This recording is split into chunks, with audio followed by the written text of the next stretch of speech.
I also work with children that have disabilities. They have autism, and my biggest question is, I'm trying to understand, you mentioned a little bit about this earlier, but who created the autism or the disease for a child that didn't have a choice? Everyone has a choice, and there are a number of things that we want to give you about this. First and foremost, every one of you who makes the decision to come forth into these physical bodies has full view of the physical body you're coming into before you come. So no one gets trapped in a situation that is different from what they want. No exceptions to that. That's helpful to know. Really a downstream feeling thought, isn't it? Now, there are powerful teachers, especially now who are coming forth, who have been, from their non-physical vantage point, aware that there are so many humans who have forgotten about vibration and alignment, who are disregarding their own guidance system, who are trying to make their life work by trying to control conditions.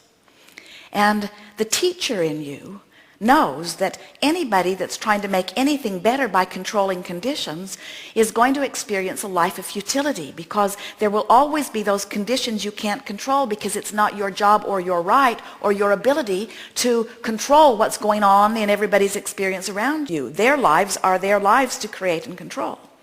So rather large numbers of energies are coming in deliberately wanting a physical condition that they can't be talked out of or demanded out of.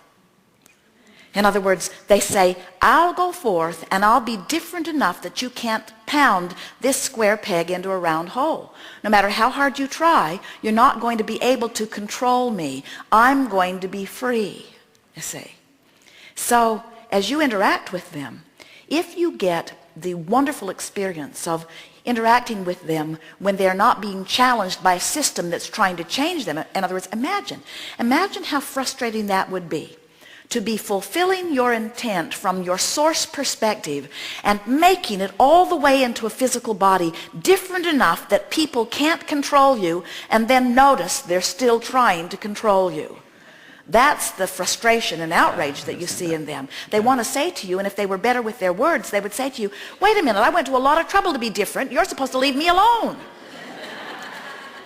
And those that are in an environment where somebody's not now trying very hard to make them normal, you called it a disability, they would call it an advantage. In other words, from source perspective, it would go something like, I've decided that I'm going to take the powerful being that I am, and I'm going to go forth into a physical experience, and I'm going to be different enough that you can't control me, which means I'm going to be one of the few people on the planet that you'll ever meet that knows that I am free. Because I choose freedom over your approval of me. And then the society, who is embarrassed by them or worried about them, is forever trying to, we'll just find one more way that we can bring you to normalcy. And they've come forth to say, we didn't want to be like you, that's why we chose to be different. We've come to offer a message that there is balance and value in our differences. We've come to teach unconditional love. Most people talk about unconditional love, but they don't live it. Most people say, oh, you're so sweet, I love you under those conditions, and you are so strange. I cannot love you under those. So if you would just be more like that, it would be ever so kind to me, because I want to love you, and if you were more like that, I would be able to love you. So just try to change a little bit so that I can feel better. Where unconditional love says, I want so much to be connected to Source that I will see whatever I'm looking at through the eyes of Source, which means I do not need you to be different so that I can feel better. I have the ability to adjust my gaze to align myself with Source. Unconditional love says, I will find connection with Source, and then I will look. Conditional love says, I will ask you to be the way I need you to be so that when I look, I will feel better. Huge difference. Unconditional love is absolute freedom. Conditional love is absolute bondage. So these blessed beings have come forth as teachers of freedom. And interesting, the most interesting thing of all,